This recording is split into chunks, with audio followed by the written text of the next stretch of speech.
Salut tout le monde, très urgent. Coup de tonnerre à la CAF. Confédération africaine de football vient de prendre une décision. C'est-à-dire retirer la Coupe d'Afrique, la coupe qu'on a organisée au Maroc, et puis donner la coupe au Maroc. Je demande à tous les peuples de l'AES, du Mali, du Burkina et du Niger, restons neutres. Le Sénégal est un pays ami. Le Maroc est un pays ami. Tous ces pays-là respectent l'AES. Donc faisons beaucoup attention. Nous sommes tous des Africains. Si cette décision est venue, parlons pour qu'il y ait l'entente entre toutes ces nations. Je l'ai dit en connaissance de cause. Je vous laisse écouter la décision prise de la CAF. Le jury d'appel de la CAF a déclaré ce soir le Maroc vainqueur de la finale de la CAN 2025. Le jury d'appel de la CAF a inversé le résultat de la finale en déclarant l'équipe du Sénégal forfait après la décision des Lions de la Teranga de quitter le terrain. Cédric Ferreira, merci d'être avec nous ce soir pour décrypter cette dernière minute. On ne s'attendait pas du tout à cette décision. C'est une décision qui est un immense coup de tonnerre, évidemment, pour le Maroc et pour le Sénégal, qui étaient les deux équipes qui avaient disputé la dernière finale de la Coupe d'Afrique des Nations, remportée par le Sénégal 2-1 après prolongation. On se souvient évidemment du chaos qui avait émaillé cette rencontre à la fin du temps réglementaire, lorsque l'arbitre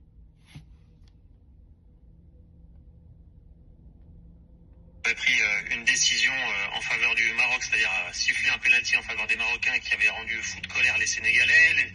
Les joueurs avaient en partie quitté le terrain avant finalement de revenir. Dans le stade, il y avait aussi les supporters sénégalais qui avaient créé des troubles en envahissant partiellement le terrain. Suite à ces incidents, donc on rappelle que le Sénégal avait donc remporté la compétition. Suite à ces incidents, le Maroc a déposé une plainte auprès de la Confédération africaine de football qui organise la Coupe d'Afrique des Nations. Aujourd'hui, le jury d'appel de la CAF a donc rendu sa décision et il a donc annoncé que le Maroc a gagné la Coupe d'Afrique des Nations 3-0 sur tapis vert. L'élément clé qu'il faut comprendre, c'est que selon le jury d'appel de la CAF, le Sénégal a violé les articles 82 et 84 du règlement. Que disent ces articles? On va les détailler tout de suite. L'article 82 du règlement donc de la CAN dit: si pour n'importe quelle raison une équipe se retire de la compétition, ne se présente pas à un match ou refuse de jouer ou quitte le terrain avant la fin du temps réglementaire sans l'autorisation de l'arbitre, elle sera considérée comme perdante. Donc on peut estimer que le jury d'appel a estimé que le Sénégal avait quitté le terrain sans autorisation de l'arbitre. Et l'article 84, que dit-il? Il dit que l'équipe qui enfreint les dispositions des articles 82 sera définitivement exclue de la compétition. Elle perd le match 3-0. Donc c'est ce qui s'est passé également dans ce cas. Donc là, on peut estimer que le jury d'appel de la Confédération africaine de football a strictement appliqué le règlement du tournoi et que donc le Maroc est déclaré vainqueur, que la plainte du Maroc a donc été acceptée par le jury d'appel. Et il y a d'autres sanctions, j'ai le communiqué en fait complet sous les yeux, il y a d'autres sanctions qui ont été prononcées, notamment on se souvient des affaires des serviettes qui avaient fait le tour des réseaux sociaux. On avait vu un joueur marocain, le Saïbari, qui était venu voler la serviette du gardien sénégalais. Lui aussi, par exemple, a été suspendu de 2 matchs officiels de la CAF, dont un match avec sursis. Il a eu aussi une amende de plusieurs milliers de dollars. Donc tout un tas d'amendes ont été annoncées par la CAF suite à cette décision. Mais ce qu'il faut retenir, évidemment, et ça c'est le coup de tonnerre de la soirée, c'est que le Maroc a donc remporté la dernière Coupe d'Afrique des Nations sur tapis vert, 3-0 face au Sénégal. Donc on imagine maintenant qu'il va y avoir une avalanche de réactions du côté marocain et du côté sénégalais. Et on verra aussi si la procédure va en rester là ou si le Sénégal va essayer de... Est-ce qu'il y a un recours possible justement, puisque c'est un appel cette décision, a priori? J'ai pas le détail, pour être franc avec vous, du règlement de la CAF. Je ne sais pas si il y a un nouveau recours possible, mais en tout cas, on ose imaginer que le Sénégal, s'il y en a un, va tenter évidemment le tout pour faire valoir son point de vue et essayer de faire valider la victoire qui avait été sur le terrain, en tout cas, du Sénégal. Donc vous avez tous entendu. Tout le monde a entendu maintenant. Ils ont donné des détails. Ils ont expliqué pourquoi la CAF a pris la décision contre le Sénégal.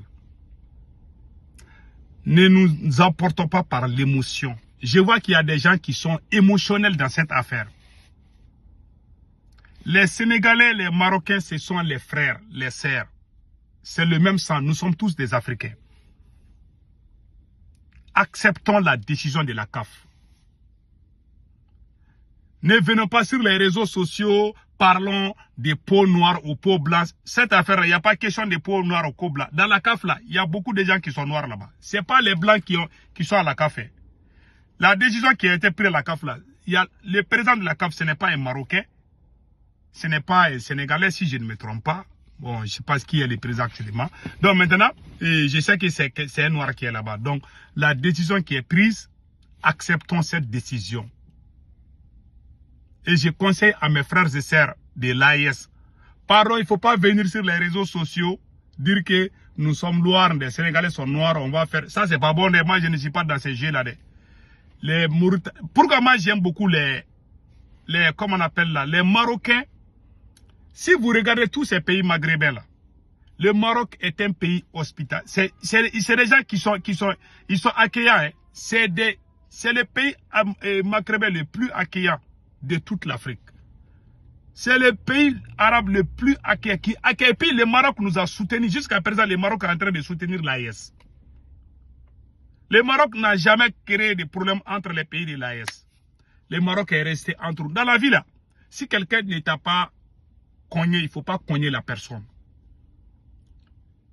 Les peaux noires là qui vivent au Maroc là, ils vivent mieux au Maroc que dans les autres pays arabes. Ça c'est une réalité. On est sur les réseaux sociaux, on connaît. J'ai beaucoup de respect pour les autres pays maghrébins. Mais le Maroc est le seul pays où les noirs vivent mieux que dans tous les autres pays maghrébins. Ça c'est une réalité. Donc, il ne faut pas aller crier sur les réseaux sociaux. Le Sénégal aussi soutient l'AES. Le Sénégal est un pays qui a tout le temps été aux côtés du Mali, aux côtés du Burkina et aux côtés du Niger. Donc ces deux pays-là, on ne doit pas faire partie prise. On doit rester neutre. Je vous jure, les jours de la finale, là, moi, je ne suis pas sorti crier ou pleurer ou quoi. Je suis resté. Parce que pour moi, le Maroc et le Sénégal, pour moi, c'est le même sang. Ce sont les Africains. Le Maroc est un pays africain, le Sénégal est un pays africain. Et puis c'est des pays qui ne sont pas hostiles contre leurs voisins. Ce sont des pays qui sont bien, qui sont ils sont accueillants. Les Sénégalais ont toujours défendu l'AES. Les Marocains il y a les activistes marocains qui défendent l'AES. Je regarde leurs vidéos. Donc pardon, faut pas que les soi-disant experts de l'AES vont sortir encore parler mal contre le Maroc. Ah, les panafricains, il ne faut pas sortir contre le Maroc, s'il vous plaît. Cette affaire-là, on oublie ça. Vraiment, je prie à mes frères et sœurs sénégalais de ne pas se fâcher. C'est la vie. Je comprends, hein, mais je demande à mes frères et sœurs sénégalais, il ne faut pas faire ça une affaire. Il ne faut pas sortir et puis créer. Vous voyez, il ne faut pas vous fâcher. C'est bon, c'est la vie. Je suis de cœur avec le Sénégal. Je suis de cœur avec le Maroc. Ces deux pays-là, je les aime tous. Mais pardon, tournons cette page. Ainsi va la vie. Que Dieu bénisse le Maroc, que Dieu bénisse le Sénégal, et que Dieu bénisse l'AES, et que Dieu bénisse toute l'Afrique. Passez un excellent week-end.